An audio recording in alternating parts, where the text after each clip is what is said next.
We are in the distractology unit, if I have that right. I'm not sure what it's called, with Nick Prpich and of Arbella. Nick, what exactly is this contraption here? Okay, so we have two simulators. So we have the students go through the simulators and they learn about different things that they should know about on the road. They use their cell phone, they use a radio, they also use water bottles. Those are actually all distractions.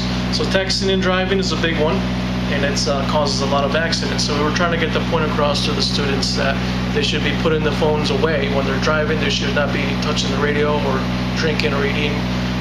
So they go through several scenarios in the whole thing. It takes about 40 minutes in total, and in the end they really learn about all how to be a better driver, pretty much. Now, do they have the actual props here, and you go through the props that prompted how to do it and so on? Yes, the cell phone, they actually use their own cell phone, but the other, like the radio or the water bottle, we provide all that stuff too. Okay. Now, I've heard kids coming out of here saying, I changed the phone, I did. What reactions do you get from the kids? Do they tell you anything?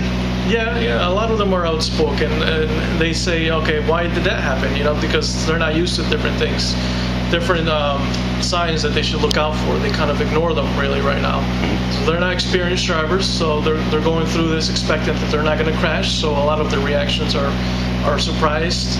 Some of them get a little bit scared because sometimes they run through a crosswalk and they run over a pedestrian. Oh my! Right. Oh my! Yeah.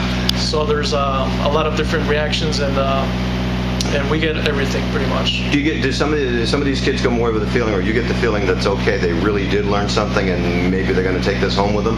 Yes, I do. Even though they don't think it, they're going to think about it when they're driving next time. Uh-huh. Some of them actually do mention how this should have been in their driving instructing, right, and all that before they got their license. That they probably would learn more now that they did before, and so sometimes we get them saying how much of an impact it was for them.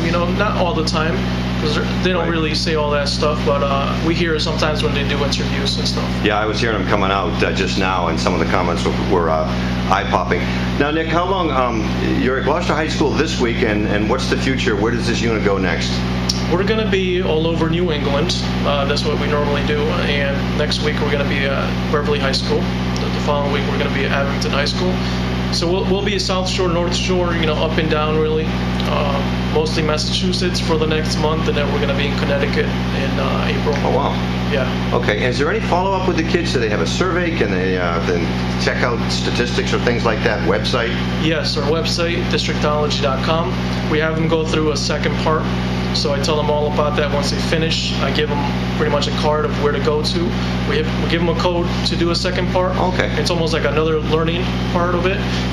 It's not as good as this, obviously, but they see all the stats and they can read about it. They can go through the whole thing on their own time. You're doing good work. Thanks.